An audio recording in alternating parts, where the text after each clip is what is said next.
بسم الله الرحمن الرحيم.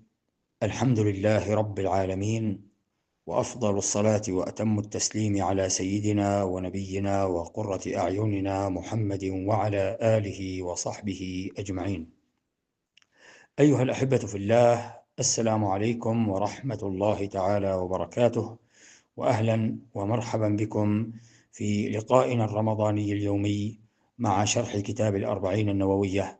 أسأل الله تعالى أن يبارك لنا في شهرنا هذا، وأن يعيننا على صيامه وقيامه، وأن يكتبنا وآباءنا وأمهاتنا من عتقائه من النار، إنه ولي ذلك والقادر عليه. وبعد أحبتي، فلا زلنا في رحاب كتاب الأربعين النووية، نتوقف مع ما ورد فيه من أحاديث عن رسول الله صلى الله عليه وسلم، ونحن اليوم مع الحديث الثامن، حيث يقول الإمام النووي عن ابن عمر رضي الله عنه قال: سمعت رسول الله صلى الله عليه وسلم يقول: أمرت أن أقاتل الناس حتى يشهدوا أن لا إله إلا الله وأن محمدا رسول الله ويقيموا الصلاة ويؤتوا الزكاة، فإذا فعلوا ذلك عصموا مني دماءهم وأموالهم إلا بحق الإسلام، وحسابهم على الله تعالى. هذا الحديث العظيم يجتمع في بعض أحكامه مع مجموعة من النصوص من الوحيين من كتاب الله ومن سنة رسوله عليه الصلاة والسلام، ولكن بالمجمل نقول النبي صلى الله عليه وسلم يقول: أمرت. من الذي أمره؟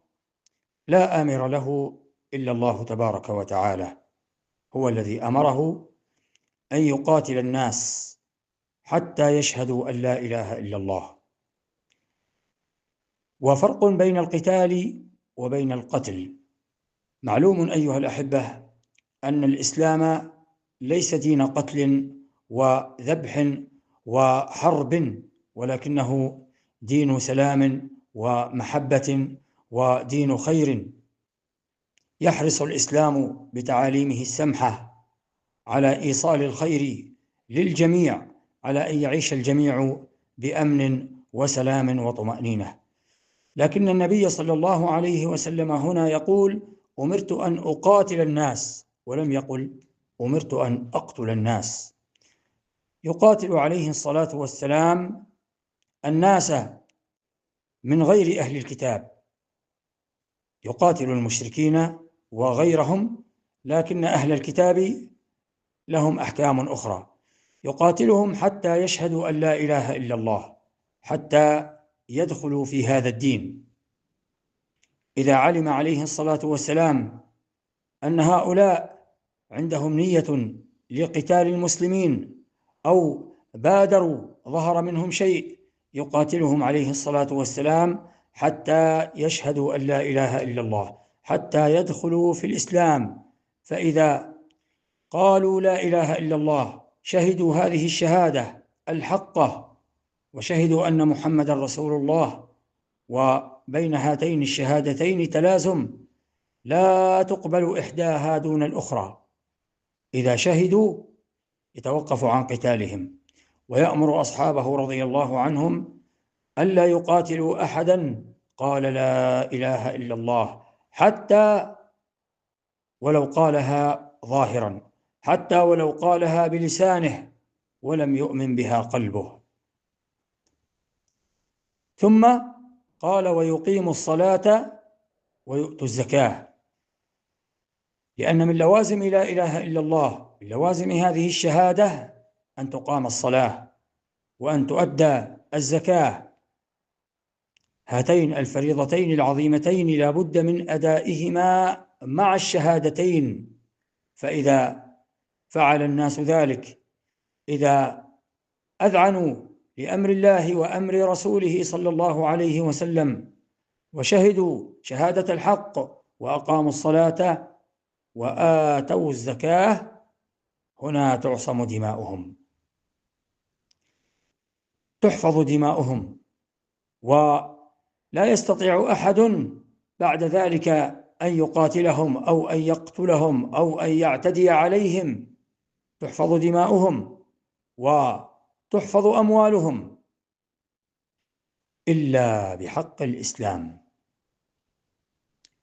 وفي الإسلام في فقهه نصوص تحدد متى يحل الدم، متى يقتل المسلم، أو حتى من تظاهر بالإسلام، حتى ذلك الذي قال لا إله إلا الله وأظهر إسلامه وأبطن كفره يعامله النبي صلى الله عليه وسلم بحسب الظاهر، ويكل السرائر إلى الله تبارك وتعالى.